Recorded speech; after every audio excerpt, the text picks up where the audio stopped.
Hey guys, welcome back to my channel. I am Brianna. In this video, I'm going to talk about my thoughts and some overview of the book Disgrace that I read over the past summer. And in my hand, I have my notebook where I have some notes written on them. During my discussion and my speech, I will probably refer to it from time to time so that you just know what I'm doing. Okay, without further ado, let's get right into it. So, what is Disgrace? Disgrace is a piece of novel written by J.M. Coetzee in the year of 1999, so it is actually quite close to the present day compared to many of the great literary canons that was written in the past. And the entire story is set in a post-apartheid South Africa situation. And we follow the protagonist of the book, David Laurie, a professor of communications at a university in Cape Town, one of the places in South Africa. And the story is that David Laurie used to lead quite a peaceful life where he feels emotionally and financially abundant at most times. And there was one incident where he seduced one of his students named Melanie. And this incident was later on discovered and reported by the family of the girl, Melanie, because during the whole process, David Laurie was consistently ignoring what Melanie was thinking, and that would lead to what some people might call a rape case. Yeah, so after this case, the family lodged complaint against David Laurie, and David Laurie, in contrast, he accepted all the charges but refused to express any of the repentance towards all of his wrongdoings with Melanie.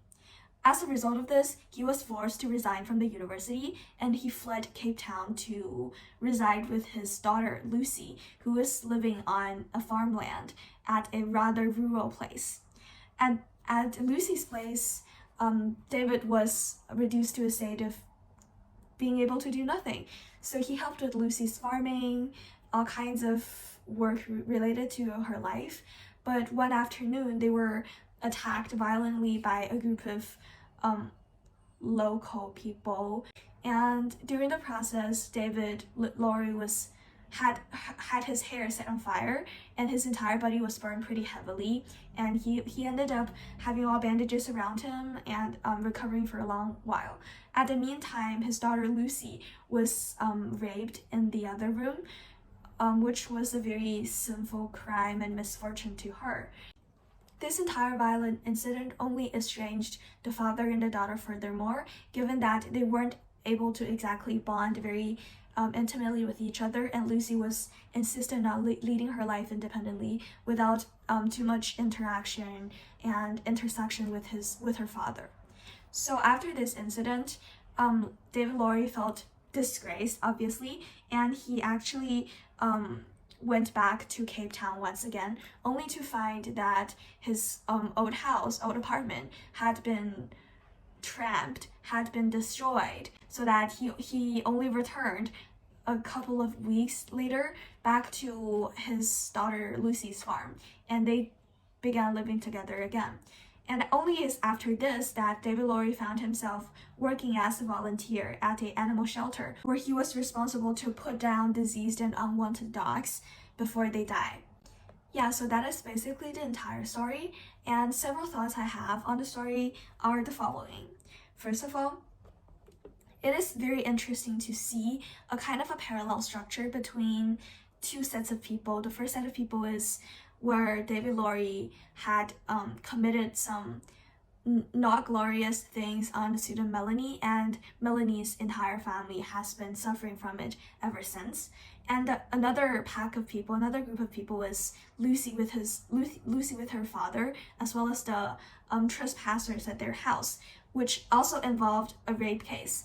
So both of these cases are quite similar in my perspective in how the criminal, I wouldn't call it criminal, but let's just say how these people who harmed others have heavily impacted these victims' life afterwards. So I sort of feel there is this sin being revisited on the family, on David Laurie himself and his family, namely his daughter, because of his wrongdoing in the past with his own student Melanie and Melanie's family. Yeah, another thing that I want to point out is how it seems that David Laurie is consistently being disgraced throughout the book, including his wrongdoing at the school with his student being discovered, he himself being pressed charge on, and he was forced to quit, resign from the job, and was reduced to only live on a rural farm with his daughter, and how his daughter estranged him, and how both of them were attacked by local people at the place. However, in the end, it seemed that David Laurie was actually helping the animal shelter with putting dogs into peace, namely helping them die eventually before they had to die brutally, painfully on their own. It seems that to me, David Laurie was actually better off this way, because that is the first time that he has ever felt his mind at peace, and how that this sense of compassion has finally been gained by David Laurie, compared to in the past, where his entire life was sort of not very meaningful, and he spent his money with prostitutes and spent his life just teaching without passion a bunch of students at some university. In conclusion, I feel like from this perspective, David Laurie has actually, the disgrace that he has experienced throughout the entire book has revealed to himself that deep in his heart, he actually had some merit, he actually had some moral remaining, and that he needs to pay attention to the remaining piece of mind, and to bring out this inner side of him that is very contemplated, that is compassionate, and that is able to lead quite a healthy life instead of leading on a very meaningless life as he used to do.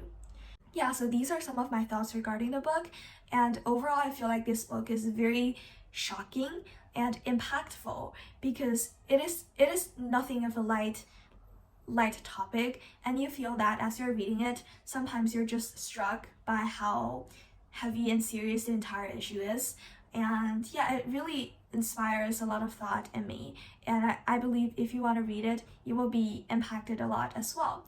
But for me personally, as a high school student, I am not pretty sure that I have grasped everything that this book is trying to convey. So the above comments and thoughts are entirely my own, and they are definitely not professional, so take them with a grain of salt. And yeah, I would recommend this book to you as well. So that is all of today's content. Thank you very much for watching, and I'll see you next time.